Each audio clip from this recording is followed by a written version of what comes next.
119वें वार्षिक सत्र में आप सभी को मिलकर साथ अर्थ में बहुत बहुत आनंद और हर्ष होता है। मित्रों, आज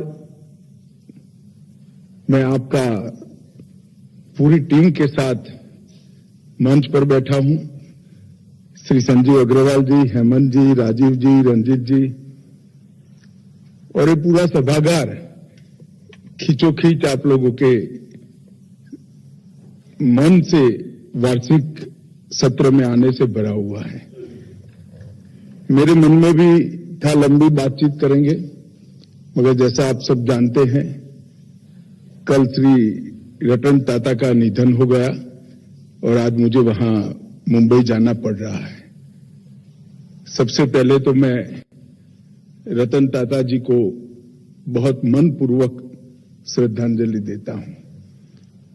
रतन टाटा जी, मेरा उनसे व्यक्तिगत भी गहरा परिचय रहा, परंतु न केवल भारतीय उद्योग जगत के, पूरे विश्व के एक सम्मानीय उद्योजक रहे।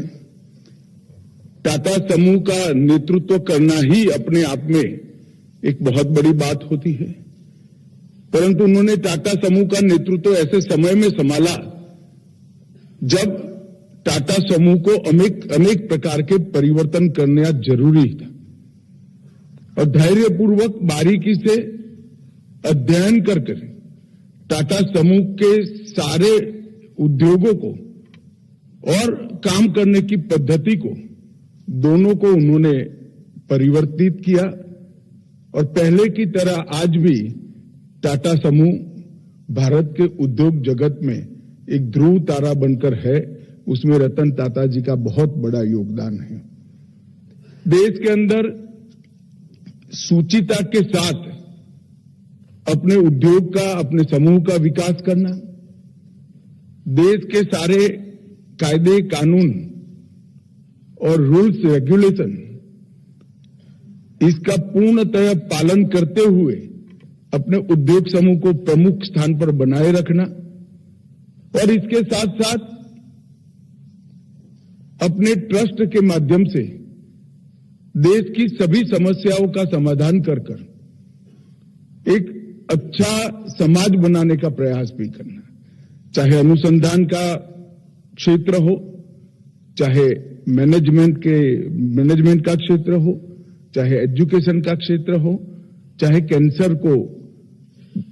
कैंसर के इलाज की सारी सुविधाओं को देश के हर हिस्से में पहुंचाना हो। रतन टाटा जी के नेतृत्व में टाटा समूह ने इसको बहुत अच्छे से कर दिखाया है। आज श्री रतन टाटा जी हमारे साथ नहीं रहे हैं, परंतु उन्होंने जो लेगेसी छोड़कर जा रहे हैं वो लंबे समय तक देश के औद्योगिक क्षेत्र में काम करने वाले, नेतृत्व करने वाले सभी लोगों के लिए पथदर्शक बनेगी, रास्ता बताती रहेगी, इसका मुझे भरोसा है। मैं आज ईश्वर से प्रार्थना करता हूं कि उनकी आत्मा को परम शांति अर्पण करने का काम करें। मित्रों, आज 119वें वार्षिक सत्र में मैं आपके सामने उपस्थित हूं और मुझे कहते हुए हर्ष है कि ऐसे समय पर पीएचडी चैम्बर के वार्षिक सत्र में मैं उपस्थित हूं, क्योंकि जो वर्ष भारत के औद्योगिक जगत के लिए बहुत निर्णायक वर्ष बनने वाला है, ऐसे समय में मैं आपके सामने आया। दुनिया भर के लोकतंत्र के अंदर एक प्रकार से विश्वास की क्राइसिस दिखाई पड़ती है। सातत्यपूर्ण नेतृत्व लोकतंत्र के अंदर पूरी दुनिया को आप बारीकी से देखें तो बहुत कम जगह पे दिखाई पड़ता है और मोदी जी पहले सीएम और फिर पीएम 23 साल तक लोकतांत्रिक तरीके से जनता का विश्वास जीतकर फिर से एक बार प्रधानमंत्री बनकर आए। ये बहुत महत्वपूर्ण बात है, क्योंकि स्थिरता के बगैर नीतियां अच्छे से इंप्लीमेंट नहीं होती। स्थिरता के बगैर सुरक्षा सुनिश्चित नहीं होती है और स्थिरता के बगैर विकास भी सुनिश्चित नहीं होता है।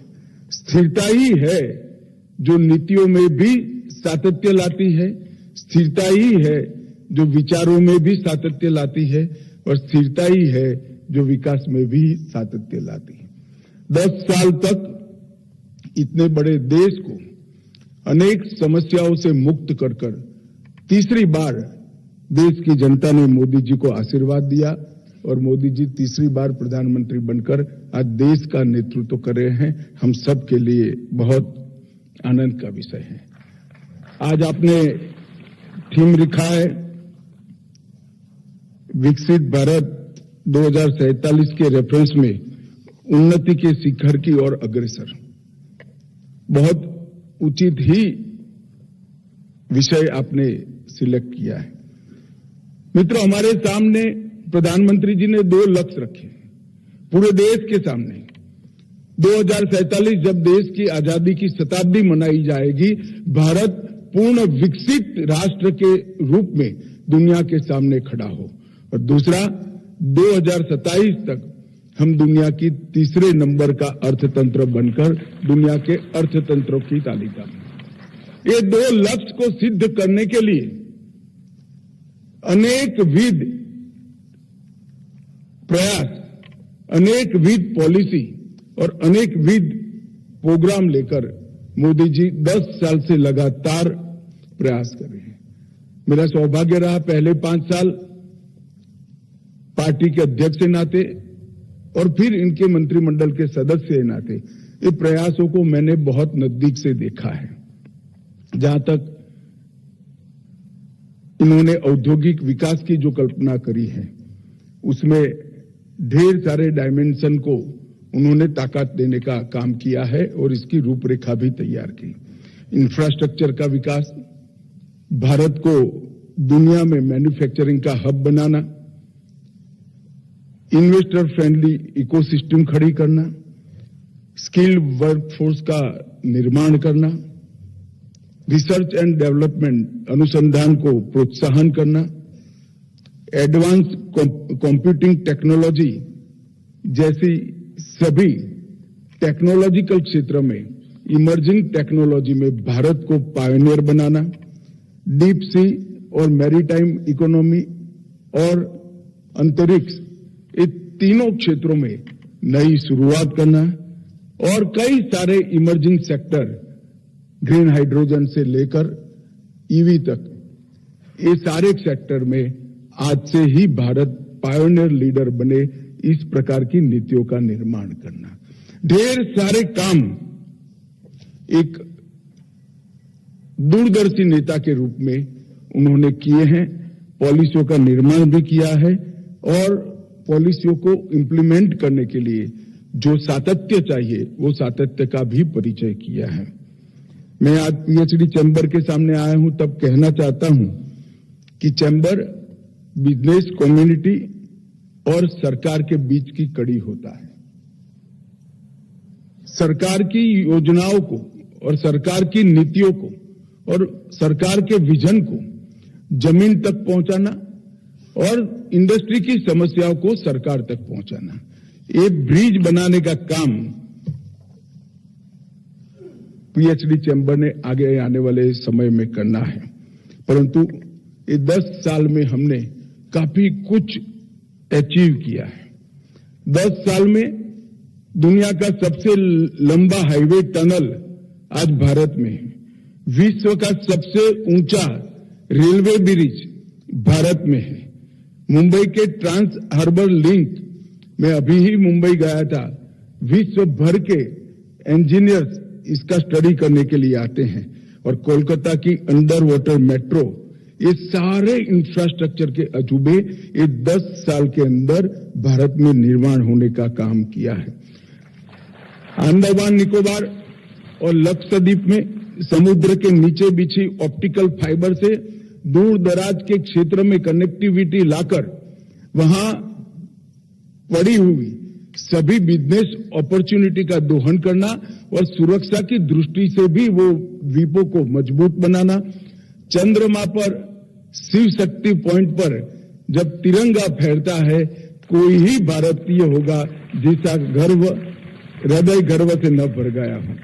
सागरमाला परियोजना से देश के अविकसित रहे हुए सारे क्षेत्र को रोड का जाला बुनकर जोड़ना, वंदे भारत एक्सप्रेस का जाला बुनकर देश में सुविधापूर्ण यात्रा का एक नया एवेन्यू खोलना, सेमीकंडक्टर मैन्युफैक्चरिंग से भले लेट हो गए हो मगर हमारी जरूरियातें पूरी कर पूरे विश्व भर की जरूरियातों को पूरा करने की दिशा में आगे जाना, इलेक्ट्रिक वाहनों में एक नई क्रांति लाना, एफडीआई को रिकॉर्ड स्तर पर ले जाकर विश्व का चौथे नंबर का हमारा फॉरेक्स का भंडार बनना, साथ ये बहुत बड़ा अचीवमेंट है।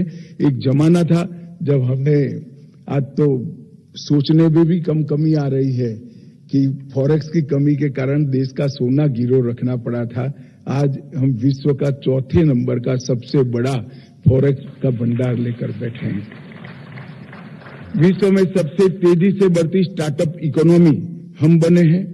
विश्व की सबसे बड़ी डिजिटल पेमेंट सिस्टम हमने सफलतापूर्वक लॉन्च की है और आज कई विश्व के कई देश इसको स्वीकार कर रहे हैं और कोऑपरेटिव बेस पर विश्व की सबसे बड़ी अन्न भंडारण की योजना भी इसी देश में ये 10 साल में ही मोदी जी लेके लाए। फूड सिक्योरिटी से लेकर हेल्थ सिक्योरिटी तक सभी आयामों को हमने कवर किया है और एक प्रकार से आने वाले 25 साल में हर क्षेत्र में विश्व में भारत सर्वप्रथम हो, इसकी नींव डालने का काम ये 10 साल के अंदर मोदी जी के नेतृत्व में भारतीय जनता पार्टी की सरकार में हुआ है। एक विजन, एक्सपीरियंस और कमिटमेंट, ये तीनों का सुभग मिलन एक व्यक्ति के अंदर होता है और वो व्यक्ति देश का प्रधानमंत्री होता है तो कितना फायदा देश को होता है, ये इसका उदाहरण है। अभी जब मोदी जी के 23 साल पब्लिक ऑफिस में समाप्त हुए, मुख्यमंत्री और प्रधानमंत्री के कार्यकाल के 23 साल हुए, मुझे ढेर सारे लोगों ने, विश्व भर के ढेर सारे पत्रकारों ने इंटरव्यू के लिए कहा था। मैंने कहा भाई संभव ही नहीं है, आपके आधे घंटे के इंटरव्यू में ये 23 वर्ष की जो तपस्या है इसका वर्णन ही नहीं हो सकता। आप सेक्टर बाय सेक्टर स्टडी कर अपने आप बनाइए तो ही कुछ इसका न्याय हो पाएगा। मित्रों, हम लोकतांत्रिक देश के अंदर जीते हैं। लोकतंत्र में जनता ही तय करती है कि सरकार का सुकान, सरकार की लीडरशिप किसके हाथ में होना चाहिए। और जब तक हम कंपैरेटिव स्टडी नहीं करते हैं, सही मूल्यांकन नहीं कर सकते, क्योंकि कमियों बगैर का समाज, कमी बगैर की परिस्थिति बनाना असंभव है। कितना भी कर लो, कुछ न कुछ तो कमी रह ही जाएगी और मानव स्वभाव है जो कमी है उस पर ही हमारी नजर जाती है।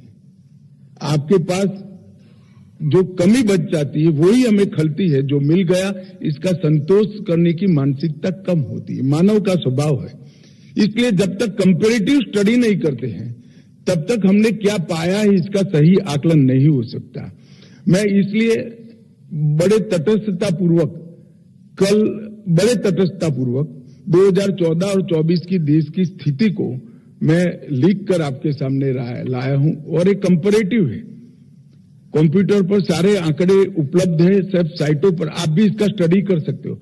मगर सोचने का तरीका जब तक कंपैरेटिव नहीं करते हैं तो हमारे अचीवमेंट हमें नहीं दिखते हैं, कमियां ही दिखनी है। और निर्णय सही करना है तो अचीवमेंट को भी काउंट करना होगा और जो कमी रह गई है उसको पूरी करने के लिए नए सिरे से संकल्प करना पड़ेगा। मगर सारे अचीवमेंट को हम दरकिनार कर सोचेंगे तो आगे नहीं बढ़ेगा। तो मेरे पास भी आज टाइम की कमी है, मुझे तुरंत निकलना है, मगर मेरा आप सबसे रिक्वेस्ट है, मेरी बात ध्यान से सुनेगा। एक कंपैरेटिव स्टडी है तो शायद आपको भी कंपैरिजन करने के लिए काम में है। 14 साल पहले सभी अर्थतंत्र पर लिखने वाले पत्रकार लिखते थे कि हमारे देश को पॉलिसी पैरालिसिस हो गया है, नीतियां नहीं बनती है, हैफाजार चलते हैं। मोदी जी ने पॉलिसी पैरालिसिस को समाप्त कर ढेर सारी नीतियों का सृजन कर पॉलिटिक्स ऑफ परफॉर्मेंस को एस्टैब्लिश करने का काम 2024 में किया है। कोई क्षेत्र ऐसा नहीं है जहां स्थायी नीति का निर्माण नहीं हुआ। पहले भारत को फ्रेजाइल 5 में गिना जाता था, आज IMF हमें वैश्विक अर्थव्यवस्था में ब्राइट स्पॉट कर भारत को बार बार गिनाता है। इंफ्रास्ट्रक्चर के नाम पर केवल कुछ अटल जी ने शुरू की हुई सड़कें थी, आज इंफ्रास्ट्रक्चर के अंदर जोजिला टनल से लेकर चेनाब का रेल ब्रिज और बोबीगिल का असम का ब्रिज हम सबके सामने खड़ा है। डबल डिजिट इन्फ्लेशन हुआ करता था, आज हम विश्वास के साथ डबल डिजिट ग्रोथ के दिशा में आगे बढ़ रहे हैं। कई सालों से हमारा ग्रोथ रेट G20 देशों में सबसे ज्यादा है। भारत से निवेशकों का भरोसा उठ चुका था, आज भारत मैन्युफैक्चरिंग के लिए एक अच्छा डेस्टिनेशन बन चुका है और 2021-22 में $85 बिलियन का रिकॉर्ड FDI प्राप्त करने में भारत ने सफलता हाथ चुकी। इंटरनेशनल रेटिंग में भारत नीचे से टॉप कर रहा था और आज डिजिटल पेमेंट जैसी कई क्षेत्रों में मैं बाद में बताऊंगा हम टॉपर हैं, पहले नीचे से टॉप कर रहे थे। 12 लाख करोड़ के घपले घोटाले भ्रष्टाचार हुए थे। 10 साल में एक भी भ्रष्टाचार का आरोप हमारे विरोधी भी हम पर नहीं लगा पाए हैं। ये हमने पारदर्शी सरकार का एक नमूना पेश किया है। आतंकवाद, बम धमाके, नक्सलवाद इस देश के लिए नासूर बन चुका था। आज हम विश्वास के साथ कह सकते हैं कि कश्मीर हो, वामपंथी उग्रवाद हो या नॉर्थ ईस्ट, हमने आतंकवाद को 200 गज जमीन के नीचे दफन करने में सफलता प्राप्त की। ईज ऑफ डूइंग बिजनेस में हम 142 नंबर पर थे, आज हम 63वें नंबर पर है और मुझे पूरा विश्वास है बाकी सारे जो पैरामीटर्स हैं वो भी तुरंत हल हो सकते हैं, मगर हमारे देश की स्थानीय इंडस्ट्री को भी हमने बचाना पड़ेगा। पूरी बैंकिंग प्रणाली चरमरा गई थी, सच्ची बैलेंस शीट बैंक रख नहीं पाते थे। आज बैंकिंग सिस्टम को 2023-24 में सरकारी बैंकों को 1.40 लाख करोड़ का मुनाफा हुआ है। ये बताता है कि बैंकिंग सिस्टम कितनी मजबूत करनी है। मैं इसलिए कह रहा हूं कि जब तक हम कंपैरेटिव नहीं देखते हैं, हम स्थिति का मूल्यांकन नहीं कर सकते। उस खाली में इंडस्ट्री की बात नहीं करता। हर क्षेत्र में नई नीतियां आई है, नीतियों के आधार पर देश आगे। अगर देश को आगे बढ़ना है तो इस देश की एजुकेशन पॉलिसी नई होनी चाहिए, तो हम नई एजुकेशन पॉलिसी लेकर आए जिसमें हमने हमारी धरोहर को समाहित करते हुए हमारी एजुकेशन पॉलिसी को ग्लोबल बनाया है। इस प्रकार से हर क्षेत्र में हम नई पॉलिसी लेकर आए और GST हो, डिजिटल इंडिया हो, भारतमाला हो, सागरमाला हो, PM गति शक्ति हो, स्टार्टअप इंडिया हो, कई सारे इनिशिएटिव ने चौओर से देश को आगे ले जाने का काम किया है और इसका ही परिणाम है कि कई सालों से हम G20 देशों में सबसे हाईएस्ट ग्रोथ रेट के साथ हम आगे बढ़ रहे हैं। वोकल फॉर लोकल की बात हो, मिनिमम गवर्नमेंट मैक्सिमम गवर्नेंस का जब मोदी जी ने मंत्र दिया लाल किले की प्राचीर से, मुझे याद है टाइम्स ऑफ इंडिया ने आर्टिकल लिखा था कि मोदी जी बाकी सब कुछ कर पाए हो, ये कर पाएंगे या नहीं कर पाएंगे इसका सवाल लोगों के मन में है। वो ठीक ही लिखा था उन्होंने, बड़ा कठिन काम था, मगर हमने 2000 अप्रचलित कॉलोनियल कानूनों को समाप्त किया है और 39,000 से अधिक कॉम्प्लायंस को अनेक क्षेत्र में समाप्त कर दिया है। पिसमिल होता है, आपको दिखता नहीं है। सिर्फ कंपनी एक्ट को स्टडी कर दीजिएगा, कितनी जगह से क्रिमिनल प्रोविजंस को हटा दिया गया है, कितनी जगह से कॉम्प्लायंस को समाप्त कर दिया। 39,000 कॉम्प्लायंस खत्म करें हर क्षेत्र के अंदर। पहले कोई बच्चा अपने इनकम का सर्टिफिकेट तहसीलदार के वहां से लाता था। मोदी जी ने कह दिया मेरे नागरिक पर मुझे भरोसा है, इसके पिताजी सर्टिफाइड कर दे मैं गरीब हूं, हम इसको मानेंगे। आप विचार कर सकते हो कितनी बड़ी राहत करोड़ों गरीबों के लिए। एक बच्चे को अपने पिताजी का मुफ्त इलाज कराना है, तहसीलदार के वहां जाना पड़ता था, रिश्वत देनी पड़ती थी, लाइन में खड़ा रहना पड़ता था कि मेरी इनकम कम है, सर्टिफिकेट दीजिए। आज मोदी जी ने कह दिया इसका बेटा कहे कि बाप गरीब है, बाप कहे बेटा गरीब है, वो देश का नागरिक है, उस पर भरोसा करो, कुछ नहीं जाता है। ढेर सारे कॉम्प्लायंस को हमने समाप्त कर दिए और 60 करोड़ गरीबों के जीवन में, मुझे मालूम है मैं जो कहने जा रहा हूं इसके लिए उचित ऑडियंस नहीं है, क्योंकि मैं जो कहने जा रहा हूं इसमें से कोई दिक्कत हम सब में, मैं भी उसमें आता हूं, जन्म से ही आता हूं, हमने कभी इसको सहन नहीं किया है।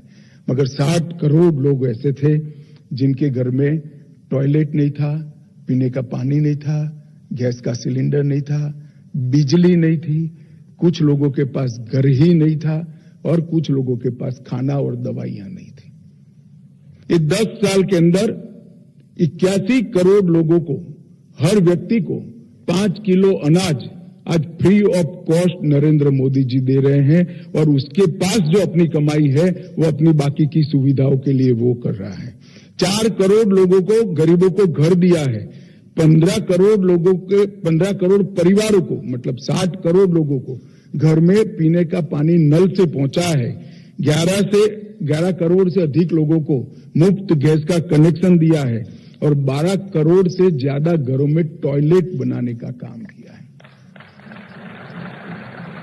हम इसको समझ नहीं सकते और इसका परिणाम देखिए। दुनिया भर के अर्थशास्त्री लिखने के लिए लिखते थे कि भारत 130 करोड़ का पॉपुलेशन वाला देश है और 130 करोड़ का मार्केट है। मेरे जैसे क्रिटिक लोग कहते हैं कि भारत 50 करोड़ का मार्केट है, क्योंकि बाकी 80 करोड़ के लिए तो खाने पीने के अलावा खर्च करने को कुछ था ही नहीं। मोदी जी ने इनकी ये सारी चिंताएं समाप्त कर आपके लिए भारत को 130 करोड़ का मार्केट बनाने का काम किया है। आज उसका पूरा दिन जो अपने घर को चलाने में जाता था, आज उसका पूरा दिन कुछ कमाने में जाता है। अब वो इच्छा करता है मेरे घर में भी पंखा हो, मेरे घर में भी स्कूटी हो, मेरा बच्चा भी पढ़ लिख जाए, मेरा बच्चा भी आगे बढ़ जाए। जब एक देश में 60 करोड़ लोग देश की विकास की प्रक्रिया से ही जुड़े न हो तो देश कभी विकास नहीं कर सकता। आज मैं विश्वास के साथ कह सकता हूं देश की विकास की प्रक्रिया के साथ 130 करोड़ लोग जुड़ चुके हैं और इसीलिए हमारा ग्रोथ रेट आगे बढ़ा है। मित्रों, रिसर्च के लिए बहुत सारे काम किए हैं। 50,000 करोड़ से पहली बार रिसर्च फाउंडेशन की स्थापना हुई है और मैं आपको विश्वास के साथ कह सकता हूं आने वाले 25 साल में भारत विश्व में रिसर्च के क्षेत्र में टॉप पर होगा। हम 2 नंबर पर नहीं होंगे, इसका मुझे पूरे विश्वास है। आज 40 सेक्टर ऐसे हैं जिसमें विश्व में रिसर्च में हमारा 4था नंबर है, 1 से 4 में है। 40 सेक्टर ऐसे हैं। मैं आपको विश्वास के साथ कह सकता हूं कि 25 साल के बाद भारत रिसर्च में दुनिया को लीड कर रहा होगा, इसमें किसी को कंफ्यूजन रखने की जरूरत नहीं है। मोदी जी ने ढेर सारा काम अनेक क्षेत्रों में किया है। इंटरनेट यूजर्स के मामले में हम दुनिया में 2 नंबर पर है। ग्लोबल फिनटेक एडॉप्शन रेट के मामले में दुनिया में 1 नंबर पर है। स्मार्टफोन डाटा खपत के मामले में दुनिया में 1 नंबर पर है। डिजिटल ट्रांजैक्शन दुनिया में रोज जो होते हैं उसमें से आधे आज भारत में हो रहे हैं। पहला रैंक हमने कई सारे वैक्सीन बनाने में पहला रैंक हमने प्राप्त किया है और ट्रैक्टर्स के भी सबसे बड़े निर्माता अगर कोई है तो भारत है। आज भारत दुनिया का सबसे बड़े देशों में तीसरे नंबर का स्टार्टअप इकोसिस्टम बना है, दुनिया का दूसरे नंबर का मोबाइल निर्माता बना है, तीसरे नंबर का साइंटिस्ट और टेक्नीशियंस का पूल भारत में है और दवाओं के उत्पादन में भी हम दुनिया में दूसरे नंबर पर हैं। ढेर सारी जगह पे हम आगे बढ़ रहे हैं। मैं पीएचडी चैम्बर की इस वार्षिक सभा में आप सबको अनुरोध करने आया हूं। अब हमने छोटा नहीं सोचना चाहिए, साइज और स्केल दोनों बदल दीजिए, कंपनियों को ग्लोबल बनाइए और विश्व भर में भारत का दबदबा फैलाने के लिए हमारे चैम्बर्स निर्णय करें, हमारे उद्योजक निर्णय करें, ये बहुत जरूरी है। भारत की कंपनियों ने अपने साइज और स्केल दोनों बदलने, सोचने किस तरह से साइज बढ़ाइए और कंपनियों का स्केल बढ़ाइए, कोई नहीं रोक सकता। इकोसिस्टम पूरा बना हुआ है और पारदर्शी इकोसिस्टम है। छोटी कंपनियों को भी आगे बढ़ने के ढेर सारे मौके उपलब्ध हैं और बड़ी कंपनियों को विश्व भर में विस्तृत होने के लिए भी, अपना फैलावा करने के लिए भी ढेर सारे मौके उपलब्ध हैं। मित्रों, आज मुझे थोड़ा डिटेल बात करना था, फिर भी मैं कंपैरेटिव बताने में के लिए इसलिए ज्यादा मेरा टाइम लिया क्योंकि हमारा सोचने का तरीका, जब हम कंपैरेटिव सोचते हैं तो ही हमारी सही स्थिति का आकलन कर सकते हैं। आज मेरी अनुपलब्धता के कारण आपका प्रोग्राम थोड़ा डिस्टर्ब हुआ है। मैं यहां से निकलूंगा, बाद में अध्यक्ष जी का और आने वाले अध्यक्ष जी का सबका भाषण आप चालू रखिएगा, आपका कार्यक्रम पूरा करिएगा। मैंने ही रिक्वेस्ट किया था कि पहले मैं थोड़ा बोलकर निकल जाऊंगा, तो आप लोगों को मिलकर बहुत खुशी हुई और मैं आशा करता हूं कि आपसे रचनात्मक सुझाव सरकार को मिलते रहेंगे और आप विश्वास मानकर चलिएगा कि आपके जो रचनात्मक सुझाव होंगे उस पर हम बहुत प्रॉम्प्टली और क्विकली एक्ट करेंगे और परिणाम भी लाएंगे। आप सभी को अनंत अनंत शुभकामनाएं। धन्यवाद। हम बहुत बहुत आभारी